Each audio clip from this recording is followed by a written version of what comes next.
Number 5, I would say implement the strategic role of IT business partner. And I've written a book about it. Most of you probably know about that by now.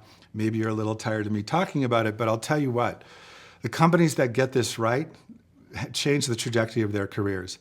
I've written a lot about it in the book, and there's a lot of pragmatic advice that you can pick up and use. And really what this role is all about is really 3 things. First, this role is real. It's an IT career path role with a real job description. And these people are charged with getting proactively involved in the company strategy. They're charged with meeting on a regular basis with external customers. And they're charged with developing roadmaps that come from the strategy conversations and external customer engagement. And these are people that really love this type of work, and you need to go out and find them and get them implemented in your organization. What I look for in these people are 3 big characteristics. The first of which is something that I call a dot connector. Gallup calls it connectedness. This is where you've got that skill where you can see events and circumstances that others don't see.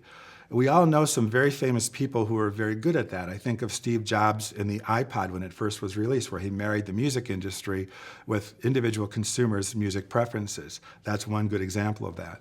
You also want people who are futuristic, who are willing to ask the what-if questions and put the systems of the past that they may personally have been involved with on the back burner so you can ask those what-if questions about the future.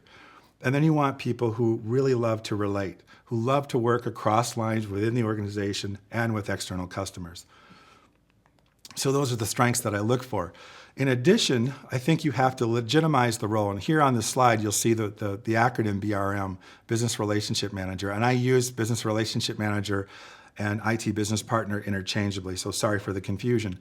But what I'm getting at here is, don't make this role a special project. Make sure that it's getting plugged into your human resources team. Get a real job description. There's one in the book you can start with. Get it added to your career family, and then I would advise you to align the function to the CIO role initially, because if you don't, people won't take it as seriously. If you align it there, people will say, oh, the CIO is concerned about this role. I take it seriously. I better pay attention. So that's what I call legitimizing the role. Now let's move on to a 6th idea. I talk about moving from IT leader to BT leader, and by BT I mean business technology. And I like to divide IT into 3 simple layers. At the very bottom is the layer that I call the technology layer. That's where the help desk, phone systems, telecommunications, servers, and all of that stuff is that you need in order to run the business. Frankly, the services and products at this layer are non-differentiating. And so, we used to spend a lot of time there, especially in the early days when we were automating payroll and putting in phone systems. But quite frankly, customers don't come to Red Wing Shoes because of our great phone system. They come because of our great products and services. So what I'm suggesting to you today is get this layer right, but don't spend a lot of time on it. And I'm going to tell you something about that here in a moment. What you really need to do is spend your time beginning at the business operations layer, where you're really going to add value. You're helping your supply chain and your sales organization deliver on their strategic goals, because at the end of the day, that's how your company moves forward. Once you do that and you earn your stripes there, you'll get permission then to talk to external customers. And that's where the power comes from. When you see with your own eyes and hear with your own ears the things that customers are saying about your company's products and services, that's when the magic happens.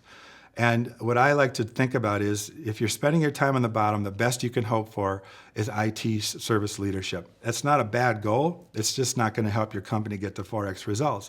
You want to move up the scale, get to business ops and external customer layers, because that's where the 4x results happen. And if I were a C-suite executive, I'd sort of want your IT organization doing very much the same thing. So when I think about it, you can move from the bottom layer, which is where we're all perceived as order takers, to the top layer where you're really perceived as a true partner. This is such an important concept because I find too many CIOs spending their time on that bottom layer. That's not where the magic's going to happen.